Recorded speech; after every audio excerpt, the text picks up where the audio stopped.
What's going on, supporters? Before the video starts, I want to take a quick moment to thank everyone for 13,000 subscribers. That's a huge milestone.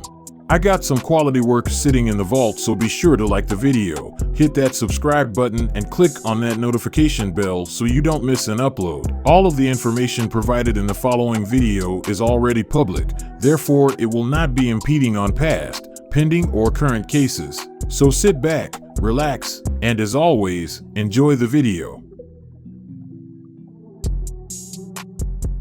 They even got that. Right? It's crazy. Right? It's crazy. Who's that, my hooligan? Oh, that's my young real. Investigators say that's when two associates with Jenkins, including the 15-year-old, returned fire. I'm in the lead, we had him up like any day. For Houdini, we don't play, we wipe his nose, he moving snake. The chick, big GG, it's on my hip.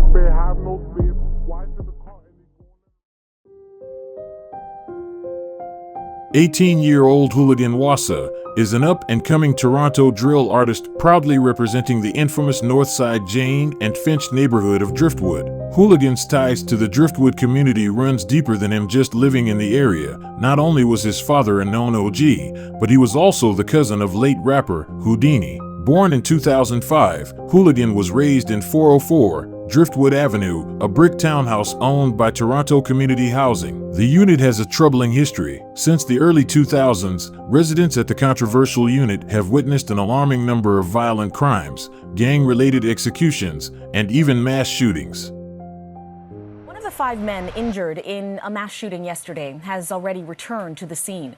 The victim was walking with crutches around Driftwood Avenue earlier this afternoon. He was shot outside of his home near the Jane and Finch area just before 6 p.m. yesterday. Police allege a group of people walked up to a townhouse and began firing shots at people standing outside. We spoke with one of the victims this afternoon. What went through your mind when this all happened? I don't even know, man. Happened so fast, bro. Yeah, you know what? This is shocking for a lot of residents, but some other ones that I talked to say that they are not surprised.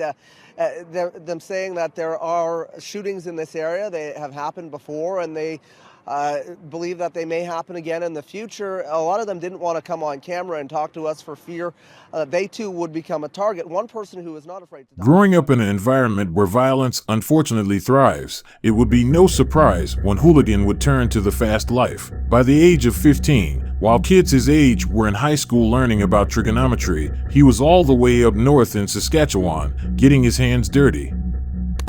On Friday, the RCMP emergency response team conducted a search warrant at a home more than 20 kilometers north of Biggar.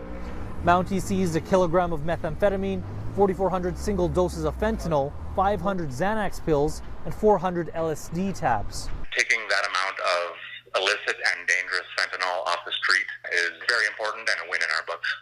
March 11th, 2020.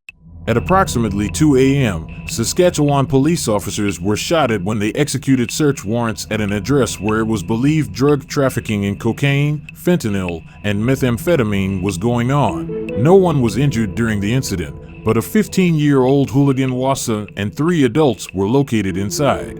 When searching the property, police seized a number of firearms, shell casings, cell phones, and drug paraphernalia.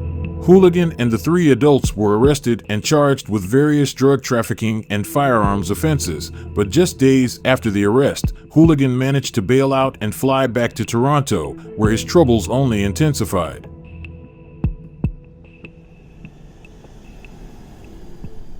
On May 26, 2020, 2 months after the Saskatchewan arrest, Houligan Wassa and his cousin Houdini would leave an Airbnb Houdini was renting out for the week. At this point in time, Houdini would be at the height of his career. He would have just released a new EP titled Underground and would be fresh off Press's tour. CCTV captured the moment Houligan Wassa, who was covered by a black mark due to him being a minor at the time, and Houdini, who was in the gray sweater, meeting up with 2 other people. They were 17-year-old Elijah Robinson, who was dressed in all black, and an unidentified man wearing a white hat. They would make their way to Blue Jays Way, right across from the Bisha Hotel. Unbeknownst to Houligan and Houdini, a blue Volkswagen Tiguan was lying in wait for them. Toronto police were able to confirm the vehicle was parked and waiting for nearly 40 minutes. Once Houdini crossed the street, Houligan followed right behind. CCTV then captured the two about to enter a vehicle that was parked on the side. At that moment, the Volkswagen pulls a hard U-turn, while a lone gunman hops out the passenger and begins to unload a flurry of shots at Houdini and Houligan.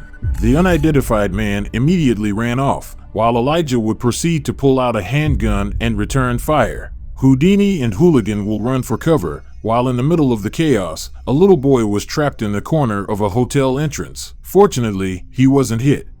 The Volkswagen then speeds down the street with the gunman following right behind. While running, the gunman fires more shots at the trio. This is when Houligan pulls out a handgun and returns fire. Unfortunately, the gun would jam, causing him to run for cover in an alleyway along with Houdini and Elijah. The gunman would miraculously make it back to his getaway vehicle unharmed.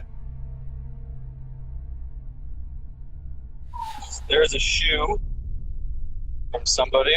From above, the remnants of a deadly shooting police say was targeted, killing a 21-year-old man and leaving a 15-year-old boy and a 27-year-old woman with serious injuries. I saw her sitting down. At first I thought she was scared, but then she got shot on the side and I was like, it's bleeding. Like, I don't know, it was a ricochet or like a direct shot, I can't tell. That woman believed to be a bystander, not a target. In the end of the 40-second gun battle, 24 shots were fired. Houligan was taken to the hospital immediately, where he would stay for no more than a few hours. Although he fully recovered in less than 2 weeks, he was sent to the Roy McMurtry Youth Center located in Brampton, awaiting gun possession charges. The facility, referred to as the Roy, is known to have a history of violence with limited meaningful programming. Although there is an education system set up in accordance with the Peel Region School Board, the Provincial Advocate's 2010 report noted that some youth didn't feel safe in class and refused to attend. If there's a gang, drug, or street violence sweep in Toronto and Brampton, those under 18 end up at the Roy with turf rivalries and other disputes not being checked at the door. The Roy McMurtry Youth Center is supposed to be cutting edge, a place where staff works very closely with the youth inside for various charges. But the advocate says that isn't happening all of the time, that many youth complain about violence amongst themselves and from some staff members. He says they also complain about racism from certain staff members. Another complaint, the quantity and quality of the food they're served. They say that some staff members actually bring in takeout and eat it in front of them in their sleeping units. The advocate also raises a problem with rehabilitation, something this place is supposed to be about, making sure the youth never have to return. He says he's been dealing with the same kinds of complaints from young people since 2009, when the Roy McMurtry Youth Center first opened.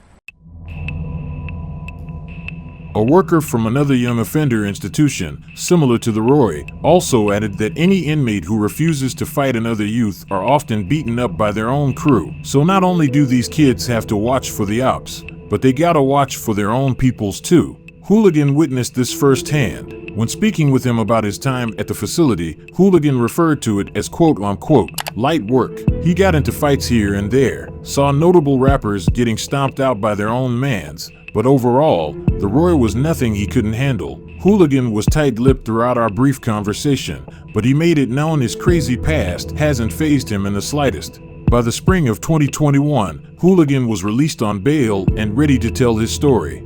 He hopped into the studio with the driftwood duo, M-Sav and FM, and released his debut single 2 weeks before the 1-year anniversary of Houdini's death.